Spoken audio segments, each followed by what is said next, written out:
The wind tore across the plains, snow lashing at Clara as she stumbled blindly through the whiteout. Her fingers were numb, her lips cracked, and each step threatened to topple her into the frozen ground. Ahead, a faint light flickered, smoke curling from a lone cabin's chimney. Salvation or illusion, she didn't know. Then he appeared, rugged and steady, his coat dusted with snow, hand extended, voice cutting through the storm. "You're not making it alone." In that moment, the frigid wilderness became the crucible, where survival and something more would be forged. Clara's boots sank deep into the drifts, each step a battle against the relentless wind. Snow stung her face, and her fingers had gone numb hours ago. Her breath came in ragged gasps, forming clouds that were quickly whisked away by the gusts. Every sense screamed danger. The plains were empty, silent, and cruel.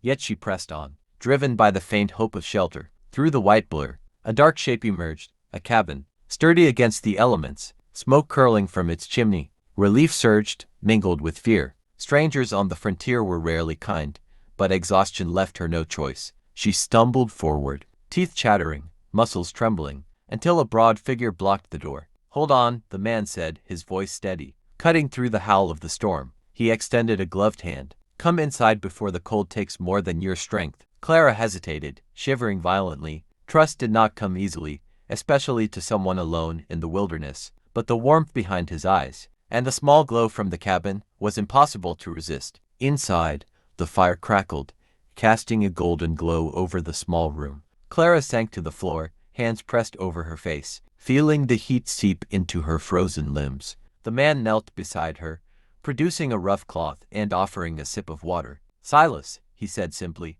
introducing himself as if words could anchor her frayed nerves. She took the water, savoring it, her lips trembling.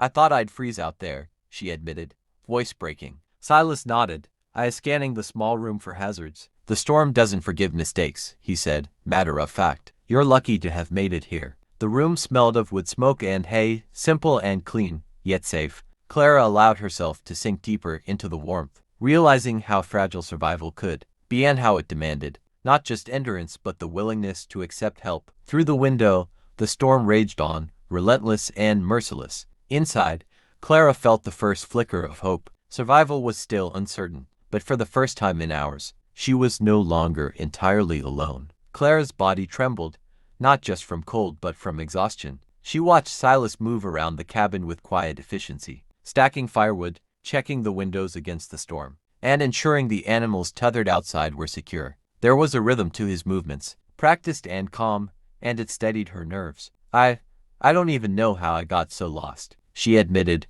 her voice small, almost ashamed. Silas glanced at her, expression softening slightly. "The plains can fool even the most careful traveler. Snow erases paths, hides landmarks, and makes time feel endless. You did well to keep moving." Clara lowered her gaze, uncertain if she deserved the praise. She had survived, yes, but barely. Panic and fear had clawed at her every step, yet she realized that being found, being taken in, had already shifted something inside her. Survival wasn't just about endurance, it was about trust. And she was learning, slowly, to place some measure of it in this rugged man who had appeared out of the storm. Outside, the wind shrieked, rattling the cabin walls. A loose shutter banged against the siding, and Clara flinched. Silas moved to secure it, his movements deliberate and steady. "It's not safe out there tonight," he said. "You'll rest here. Tomorrow, we'll figure out the rest, how to get you moving again, how to keep you alive." Clara nodded, her throat tight. Safety felt fragile, temporary, yet it was a start. She wrapped herself in the blankets he offered,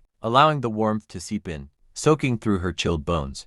Hours passed. The fire crackled, casting dancing shadows over the walls, and Clara felt a strange connection forming, built from necessity, trust, and the shared understanding of the land's harsh demands. Yet unease lingered. The storm was far from over, and the plains beyond the cabin remained a threat, silent and relentless. Finally, she dared to meet Silas's eyes. "Thank you," she whispered, the words barely audible over the storm. "You're welcome," he replied, voice steady but not unkind. "Rest now. You'll need your strength." Clara leaned back against the wall, the weight of the journey pressing down, yet tempered by the warmth, the safety, and the unexpected presence of someone who had pulled her from the brink. Outside, the blizzard raged, but inside, the first seeds of trust and perhaps something more had taken root. The morning sun reflected off the pristine snow, blinding in its brilliance, yet the plains remained treacherous. Clara wrapped herself tightly in furs. Every step a struggle as she followed Silas across the frozen landscape. Snowdrifts concealed treacherous patches of ice, hidden crevices, and remnants of a landscape warped by the storm. Silas moved with the confidence of someone who had lived all his life under the tyranny of this land. Each step was measured, eyes scanning for danger. Clara, still shaky from the night spent by the fire, tried to mimic his movements, yet her uncertainty made each step perilous. "Keep your weight balanced. Watch where you place your feet," Silas instructed, his voice calm but firm. "One misstep and the river could take you. I won't be able to reach you in time." Clara swallowed hard, fear prickling along her spine. The memory of frostbite, exhaustion, and near death from the previous night lingered. She wanted to step forward, to prove she could survive. Yet her mind screamed caution. Hours passed, and the cold seeped deeper, gnawing at her bones. Then, a faint rumble echoed across the plains.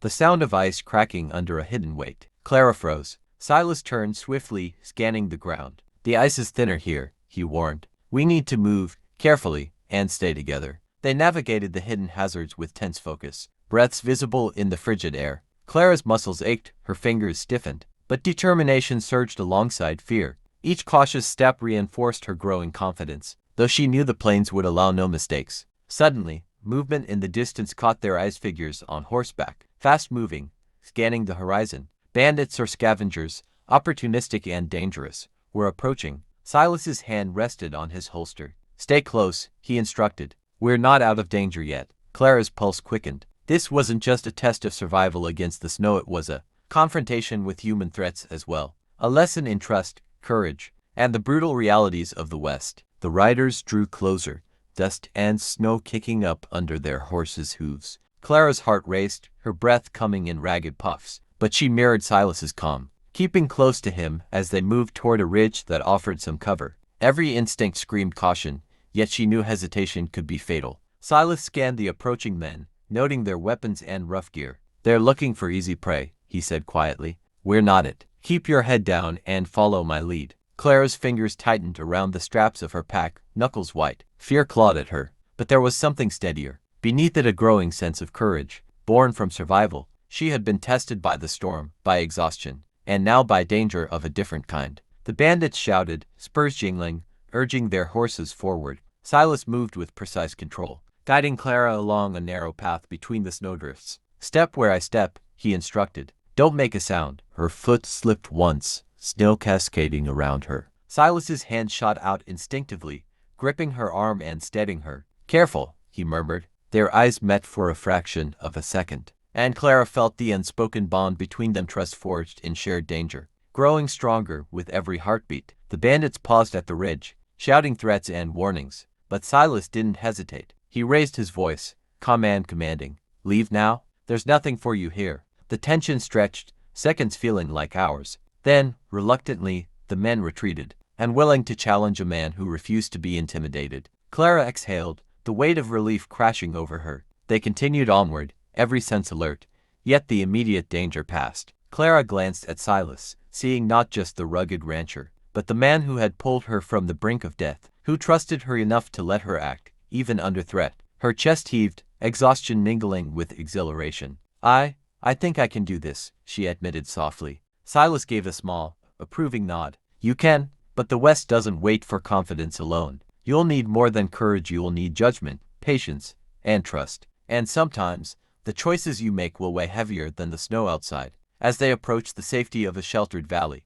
Clara understood that every day on these plains would test them, not just against nature, but against human threats and their own fears. Yet, within that shared struggle, a deeper connection was forming. Trust, survival, and perhaps something more, a fragile, flickering bond that could endure the harshest winter. The snow had settled into a deceptive calm, masking hidden dangers beneath its sparkling surface. Clara and Silas moved carefully across the frozen river, the ice creaking ominously under their weight. Every step demanded focus. Every misstep could plunge them into frigid, life-threatening water. "Keep your weight low," Silas instructed, testing each plank of ice before stepping forward. "Listen to it, it'll tell you where it's safe." Clara swallowed her fear, feeling the icy surface tremble beneath her boots. She trusted Silas, but the enormity of the danger tested every nerve. One slip, one misjudged step, and all they had survived could be lost. Suddenly, the ice groaned violently, cracks snaking outward like veins. Silas grabbed her arm, yanking her toward firmer ground. "Move now," he shouted, guiding her to safety just as a portion of the river collapsed with a roar. The water surged beneath them, but they stood firm, hearts hammering, bodies trembling. They paused, breathing heavily, eyes locked. Clara felt the adrenaline coursing through her, a mix of terror and exhilaration. I thought I'd freeze. Or die," she admitted, voice quivering. "You almost did," Silas replied, placing a hand on her shoulder. "But you didn't. You trusted yourself. And you trusted me. That's what counts out here." The words sank in, warm against the chill. Clara realized that survival was no longer just physical, it was emotional. Courage, trust, and connection mattered as much as strength and skill. She had learned to rely on another, to act under pressure, and to face fear head-on. Above, a distant howl reminded them that danger was never far away. The plains were still wild, still unpredictable, yet, within that uncertainty, Clara felt a new resolve, a determination to endure whatever came next, side by side with Silas. The wind shifted suddenly, carrying a bitter chill that cut through their layers. Ahead, the path narrowed where the snow had drifted deep, and the cliffs on either side loomed dangerously. Silas moved first, testing the footing, then offered his hand to Clara. "Together," he said, voice low but firm. "One misstep and it could be the end." Clara grasped his hand, feeling the warmth and strength anchoring her. Step by step, they traversed the treacherous pass, snow crunching beneath their boots, hearts pounding in unison. Every sound, the groan of ice, the snap of a tree branch under snow, the distant howl of a predator was magnified, yet she felt steadier than she had in days. Suddenly, a sharp crack rang out. A small avalanche had broken loose above them, snow tumbling toward the narrow path. Silas shoved Clara behind him, using his body as a shield. The roar of cascading snow drowned everything else, and Clara clutched him, breathless and terrified, praying their footing would hold. When the snow finally settled, the world was muffled, white and still. They were shaken but alive. Clara looked at Silas, awe and gratitude mixing with an emotion she couldn't yet name. He offered a small, weary smile. "We made it," he said simply. The sun began to break through the clouds, casting golden light across the plains. Clara exhaled, feeling the tension leave her body in slow waves. She had survived fear, cold, and the unpredictable wilderness and had discovered